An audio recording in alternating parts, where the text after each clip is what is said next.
Aujourd'hui, je vais vous dire des conseils pour maigrir en un mois. Des conseils pour maigrir en un mois.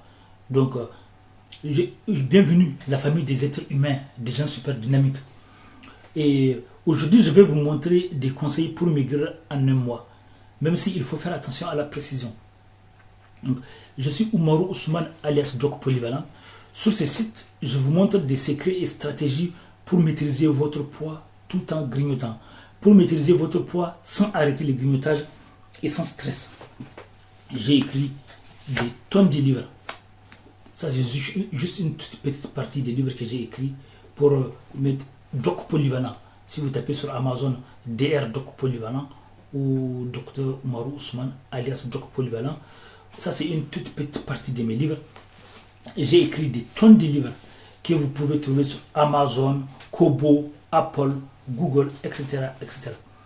J'ai aussi une chaîne YouTube qui s'appelle Doc Polyvalent, écrivain DR, neurohypnothérapeute. Une chaîne sur laquelle je parle de relations toxiques, narcissiques et divers sujets de développement personnel. Puisque les études ont montré que les relations sont les premières grandes sources de réussite, échec, tristesse, bonheur, espérance de vie, tout ça, etc. etc. Et pour tout renseignement ou opportunité, je vais laisser des liens dans la description de la vidéo. N'oubliez pas de vous abonner et d'activer la cloche pour ne pas rater les événements qu'on organise en ligne et de la vraie vie.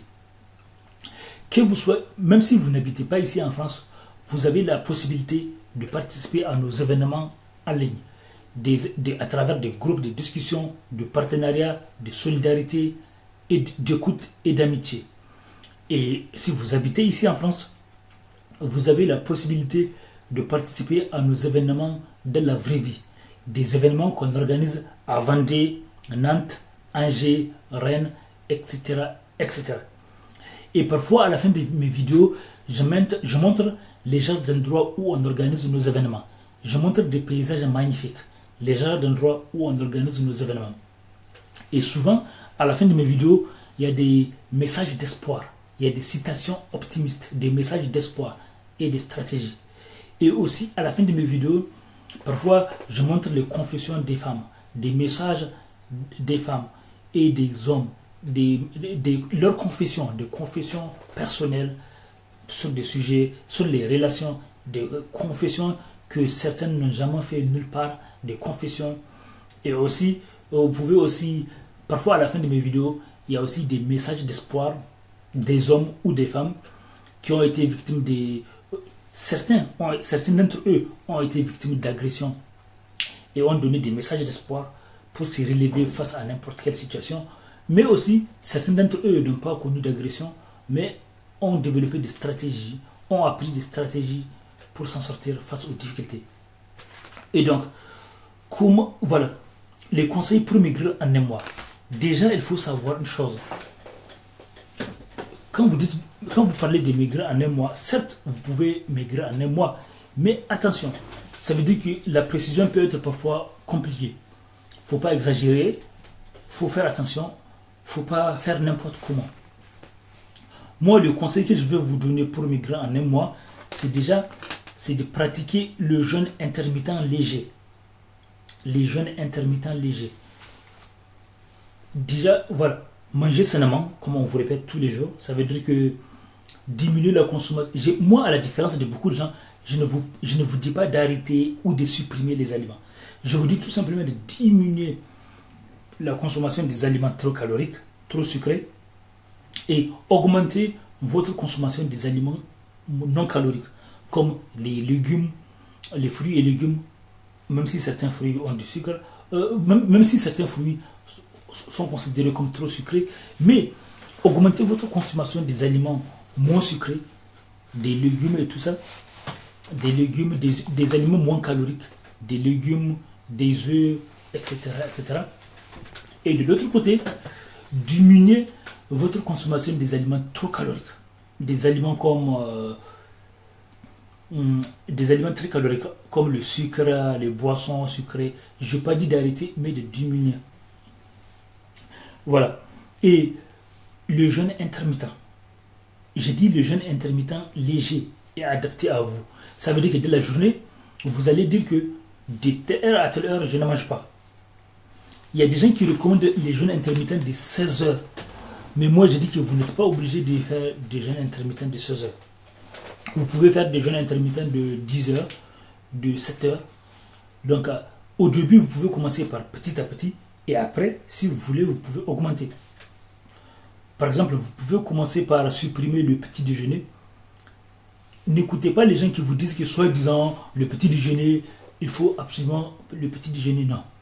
Vous n'êtes pas obligé de manger le petit déjeuner. Vous n'êtes pas obligé. D'ailleurs, beaucoup de gens ne mangent plus de petit déjeuner depuis très longtemps. Et ils sont très bien. Vous pouvez commencer par supprimer le petit déjeuner. Ça veut dire que quand vous vous levez, ne mangez pas avant 13 heures, ou 15 heures, ou 20 heures. Quand vous vous réveillez, ne mangez rien avant 15 heures. Un exemple. Ou 14 heures. Certains vont vous dire que c'est pas assez, c'est trop peu. Ils vont vous dire de ne pas manger. Quand vous vous levez, ne mangez pas avant 20 heures. Donc à vous de vous adapter en fonction de vous. Déjà, vous allez voir par rapport à votre santé, à votre médecin, si ça vous convient à vous ou pas. Donc vous allez faire ce qui est adapté à vous. Même si n'oublions pas que les jeunes ont des vertus importantes. Les jeunes ont des vertus importantes. Donc c'est ça, les jeûnes intermittents légers. Ça va vous aider à mieux. C'est sûr que si vous faites les jeûnes intermittents pendant un mois, vous allez perdre du poids. Mais faites attention à ne pas surcompenser. Parce qu'il y a beaucoup de gens, quand ils font le jeûne intermittent, et après ils vont manger de grosses quantités d'aliments sucrés. Ça ne marche pas comme ça. Ça ne marche pas. Comme je vous dis, il faut augmenter votre consommation d'aliments non caloriques.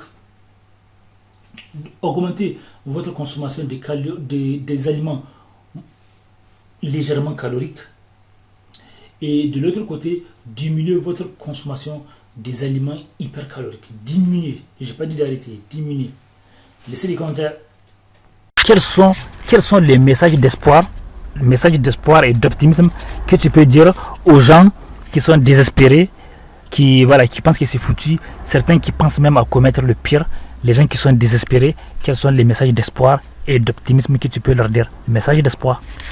Alors moi, comme je l'ai dit, j'ai subi une agression, j'ai failli mourir. J'ai failli perdre la vie. Il faut penser à... J'ai failli mourir, mais la force a été que j'arrivais pas à crier quand on m'a agressé. Et que ce qui m'a aidé à crier, c'est de penser à mes parents, des gens qui m'aiment, mes amis, mon travail. Et puis après, quand je suis sortie de tout ça, il faut se dire, ok, j'ai passé une épreuve dure, j'ai failli mourir, mais la vie continue. Pourquoi? Parce que j'ai mes deux bras, j'ai mes deux jambes, que j'ai mes parents, que j'ai un toit sur la tête, que je mange tous les jours à ma faim, qu'il faut avoir estimé d'avoir de la chance, d'avoir la santé, d'être en vie, de pouvoir faire plein d'activités. Et de dire à ces gens-là qu'il ne faut pas perdre espoir, parce qu'on a tous quelque chose pour se raccrocher. Un objet fétiche ou ses parents, sa famille, des voisins, des gens avec qui on a un lien d'amour. Je pense que l'être humain peut nous aider, mais ça peut être aussi les animaux. Je sais que moi, quand ça va pas bien, je suis proche de mon animal. Il comprend, il ne me juge pas. Donc ça a beaucoup de recul, un animal, puisqu'il ne nous juge pas. Et voilà, je veux leur dire aux gens qu'il ne faut jamais perdre espoir dans la vie, qu'on peut avoir plein de choses qui peuvent nous arriver. Il faut savoir toujours se raccrocher. Il faut aimer la vie parce que c'est la chance d'avoir la vie, d'avoir de l'air dans ses poumons. Exactement. Il y a des gens qui aimeraient vivre, il y a des gens qui sont en fauteuil roulant, il y a des gens qui sont dans les hôpitaux et qui aimeraient être à ma place et de se dire « Ah, il faut arrêter de se plaindre ». Il y a des gens, ils ne peuvent pas faire tout ça, des enfants aussi qui sont malades. Exactement. Moi, je vois des gens, par rapport à mon travail, qui perdent plein de choses. Mais après, je pense qu'il faut avoir un mental de battant. Parce que la vie, c'est la jungle. Et si on n'est pas un lion, et si on ne veut pas se faire manger, il faut manger la vie. Ouais, c'est ce qu'on dit. Voilà. On devient soit une antilope, soit un lion. Quoi. Exactement. Voilà. Et moi, dans la vie, j'ai choisi d'être une lionne. Voilà. Pour me battre et me dire que il y a encore de l'espoir. Et je me bats parce que aujourd'hui, je suis heureuse de revoir mes amis, qu'on puisse discuter, changer, manger, voir mes parents, faire des choses et profiter du présent surtout. Oui. Pas trop penser au futur et pas penser au passé, avancer. On ne sait pas ce que demain sera fait. Aujourd'hui, on est là, demain, on n'est plus là. On ne sait pas ce qui peut nous arriver. On peut se faire écraser. Moi, je pensais pas me faire agresser et j'ai réussi à m'en sortir. Je pense que voilà, il faut remercier le ciel, parce que moi je suis un peu croyante quand même, et il faut croire en soi, toujours croire en soi, jamais se dénigrer, parce que plus on se dénigre, moins on est bien, et ça donne pas une bonne apparence de nous. Si on est négatif, on attire le négatif. Si on est positif, on attire le positif. Ouais. Il faut aimer la vie pour toutes ces belles choses. Comme on dit la loi d'attraction, voilà, la loi d'attraction. Si tu es nul, tu as beaucoup plus de chances d'attirer des mauvaises. Si tu es négatif, tu as beaucoup plus de chances d'attirer des gens négatifs. Voilà. Même s'il y a des exceptions, oui. Si tu es positif, tu as beaucoup plus de chances d'attirer des gens positifs. La loi d'attraction, comme on dit, la fameuse loi d'attraction. On attire vers soi, voilà, ce qu'on pense. Et puis on devient en général ce qu'on croit être tous les jours. Donc je te remercie pour ton témoignage.